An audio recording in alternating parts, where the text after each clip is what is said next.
9 News mental health expert Sheryl Ziegler, mental health expert. Yes, I said that correctly. Sheryl Ziegler is with us this afternoon to talk all about our brains and how we're wired to do something that I had no idea, but it makes sense. So recent studies show we may be born with a negativity bias. We want to know what that is. Why are we wired this way? We're wired to be negative?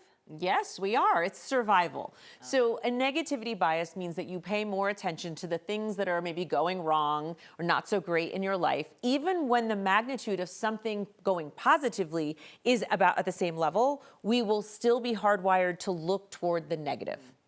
This makes a lot of sense to me just personally. And you and I have talked about this, right? Like, I'll just, say when I look at, an Instagram comment, and then let's say there's 15 positive ones and 1 negative one, I'll focus on the negative one. And that's kind of like a euphemism for many things in my life. So the evidence though, do we have that we respond to negative things more than positive ones because of the fact that you said for survival reasons? But how do you change that? Because I feel like it's sabotaging me. Yes, so there's a couple of things to what you just said. So yes, we have the evidence. We have fMRI studies in which people have presented negative stimuli to the participants and then positive ones, and there's more neural activity to the negative ones. So our brains get pretty ignited by things that are perceived as danger or as fearful or as threatening. Why? That truly is survival, because the theory is when back, hundreds of years ago, when we were going throughout evolution,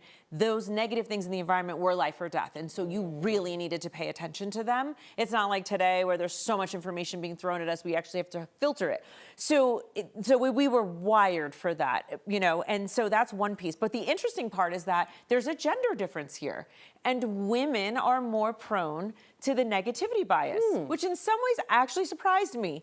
But I don't have great explanation around it, except for that through the studies, women seem to be more responsive to that. I think that women tend to hold on to, in modern times, to more of that negativity, and so therefore ruminate and focus on it a lot more than men. They can integrate it more, they can keep moving forward easier than women can. Well, I'm curious, those of us who deal with anxiety or panic attacks, is there a correlation there? Because I can see that. Yes. So people who are higher on negativity bias have more rates of anxiety and depression and just overall levels of stress than the average person. So it is something, like if everybody, I think almost everybody knows somebody who's like, oh, you're so pessimistic or you're so negative, right? We don't know what's going on in their brains, but we kind of know when you're around somebody who's just like the Debbie Downer. Yep. There could be really something to that. It's not just a personality trait. It's sort of the way their brain might be hardwired and the way it's impacting them and their relationships. So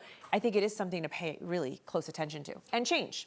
Okay, so we're going to talk about the change part, but can it be useful today? I know it was useful for survival purposes way back when. Is there anything positive about having a negative bias today if you keep it in check? I think if you keep it in check, there's the big pieces to keep it balanced. We don't have to work the muscle very hard to look for the negative. And what's the positive? It's still safety. It keeps us, I feel like there's something maybe wrong with that person or something's going on over here, right? You want to trust that gut. So that's a good thing. However, there is so much data that's being thrown at us that if we don't get good at also seeing the positives, the 15 positive comments versus the 1, then it gets pretty hard to fight. 15 to 1, that's pretty hard. So I think we have to work at it consciously. And working at it consciously is A, understanding it's going on for you, and B, making decisions to say every day, I'm gonna look for something that's going well in my life. I'm going to practice gratitude. I'm going to focus on what am I thankful for that's happening. Those are like ways you can get started on starting to change the mindset and what we're looking for in the environment. So like first step even is just knowing that it exists, and then you can kind of attack it day by day as you feel it happening. Absolutely. And you want to set yourself up for success. So you want to make it a daily practice. I'm going to practice gratitude, and I'm going to practice what's going well, and I'm going to reach out to others. So there's a big piece, just like so many other things around social connection, because when I'm socially connected to you, you then can give me a more well-rounded feel of the world, of your world, of my world. And so part of it is saying, like, get connected with other people and even start doing for others. When we start doing for others, we start seeing more positive things. We start feeling more positive ways. So if I knew I was a really negative person and I'm like, yep, I'm on this bias, I'm actually going to connect with somebody and say, like, let's stay connected. What can I do to help you? That act in and of itself starts making me look toward more positive things. I love that. Yeah. Healthier. Yes. Sounds I'm like the gonna take attitude of note. gratitude, right? Like when you're Yes. grateful for the good things in your life, not so good things seem smaller. That's right. Yeah, I like this. Dr. Sheryl Ziegler, thank you.